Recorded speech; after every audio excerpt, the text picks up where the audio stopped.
আল্লাহর হাবিব বলে দুইটা জিনিসের নিরাপত্তার গ্যারান্টি দাও। এই দুই জিনিসের গ্যারান্টি যদি দিতে পারো, আমি রাসূল আমার জিম্মাদারিতে তোমার জান্নাতে নিয়ে যাবো। এটা আমি রাসূল বলছি। আল্লাহর রাসূল যে কথাটা বলে এই কথার মধ্যে কোনোদিন মিথ্যা হয় না, ঠিক কিনা জোরে কোন? আল্লাহর রাসূলের কথা কি? দুইটা জিনিসের জিম্মাদারি দাও আমারে। এক নাম্বার, আল্লাহর হাবিব সাল্লাল্লাহু আলাইহি ওয়াসাল্লাম বলেন, মাই ইয়াজমানু লি মা বাইনা লিহিয়াইহি ওয়া মা বাইনা রিজলাইহি আযমানু লাহুল জান্নাহ। আল্লাহর হাবিব সরকারে দো আলম বলে, যেই ব্যক্তি আমারে দুইটা জিনিসের নিরাপত্তার গ্যারান্টি দিবে, আমি রাসূল তারে জান্নাতের গ্যারান্টি দিলাম। এক নাম্বার, মা বাইনা লিহিয়াইহি, দুই চোয়ালের দুই ঠোঁটের মাঝখানের জায়গা, অর্থাৎ জবানের হেফাজত। দুই নাম্বার, মা বাইনা রিজলাইহি, লজ্জাস্থানের হেফাজত। দুইটা জিনিসের হেফাজত যদি আমার কোনো উম্মত আমারে দিতে পারে, তো আমি রাসূল আমার জিম্মাদারিতে তারে জান্নাতে নিয়ে যাবো। সুবহানাল্লাহ। বান্দা মাঝে মধ্যে এমন কথা বলে, যেই কথাটা বলার কারণে আল্লাহ বান্দার প্রতি খুশি হয়ে যায়। আল্লাহর রেজামন্দিমূলক কথা বান্দায় বলছে, তো আল্লাহর হাবিব বলেন, ইয়ারফাউল্লাহু বিহা দারাজাত। এই কথাটা বলার কারণে আল্লাহ পাক বান্দাটার মর্তবা বাড়ায়া দেয়। সুবহানাল্লাহ। ওয়া ইন্নাল আবদা লা ইয়াতাকাল্লামু বিল কালিমাতি মিন সাখাতিল্লাহ। আল্লাহর হাবিব বলেন, বান্দা আবার এমন কিছু কথা বলে,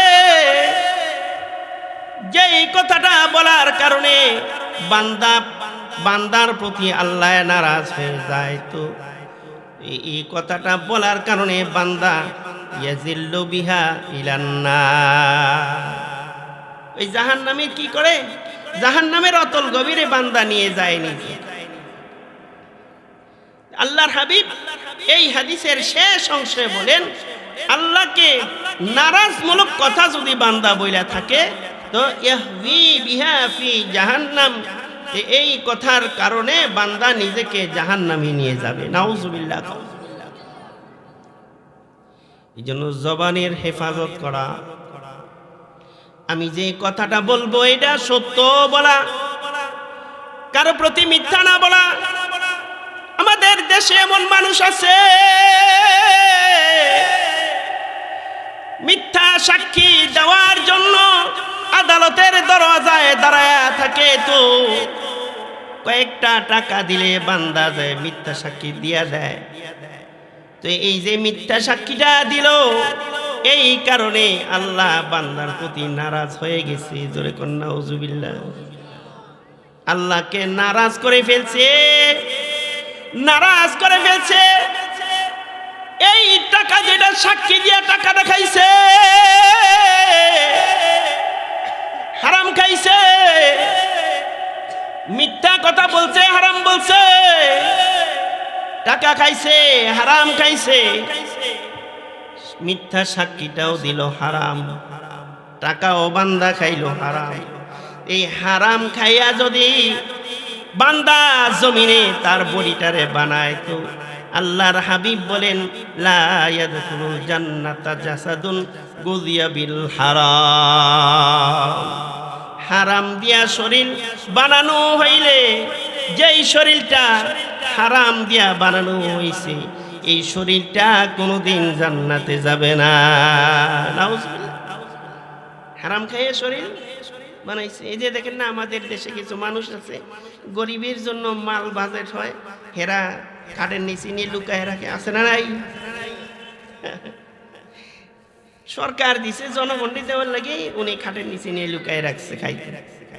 এই কয়েক বছর আগে, হয়তো 1-2 বছর হইতে পারে, একজনে এই মাল গুদাম করে রাখতে রাখতে ওটা নষ্ট করে ফালাই দিস।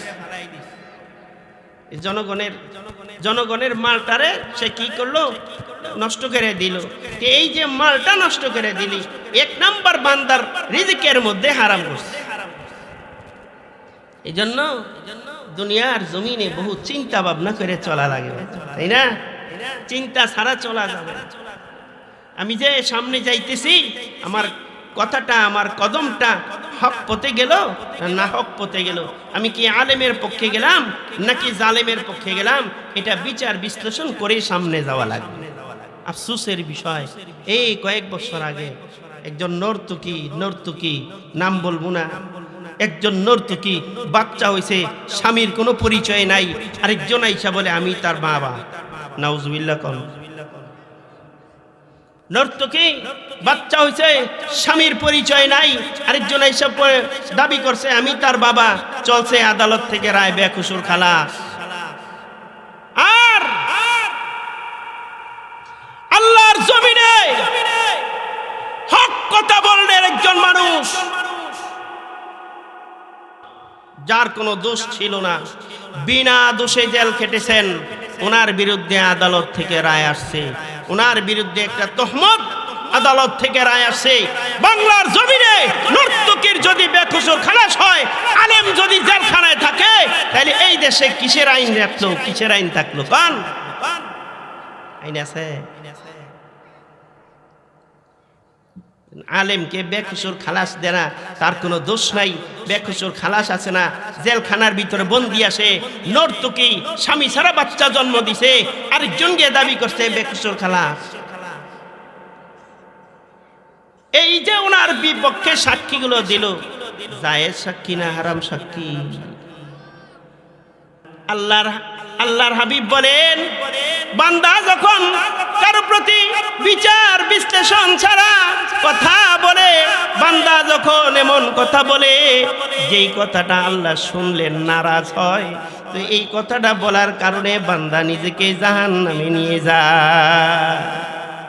মানুষ যখন মৃত্যুবরণ করে, তো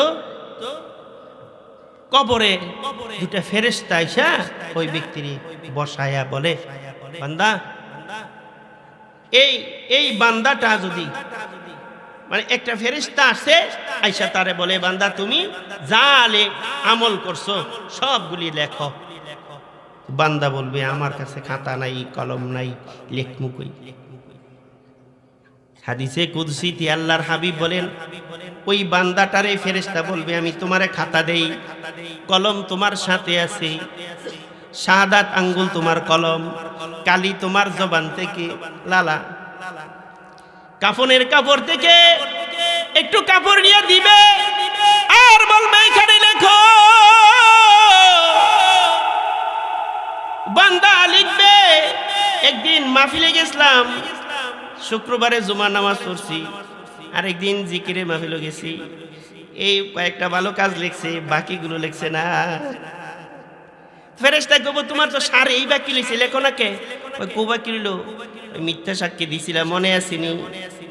আরেকজনের চুগলখড়ি করছো, মনে আসেনি? আরেকজনের জায়গা জমি দখল করছো, মনে আসেনি? আরেকজনরে গালি দিছো, মনে আসেনি? একজনরে মারছিলা, মনে আসেনি? গানের প্যান্ডেলে গেছো, মনে আসেনি? জিনার মঞ্চে গেছো, মনে আসেনি? বলে এগুলো লিখতে আমার লজ্জা করে। নাউজুবিল্লাহ, নাউজুবিল্লাহ। কোন বান্দা কইবে এডি লিখতে আমার লজ্জা করে?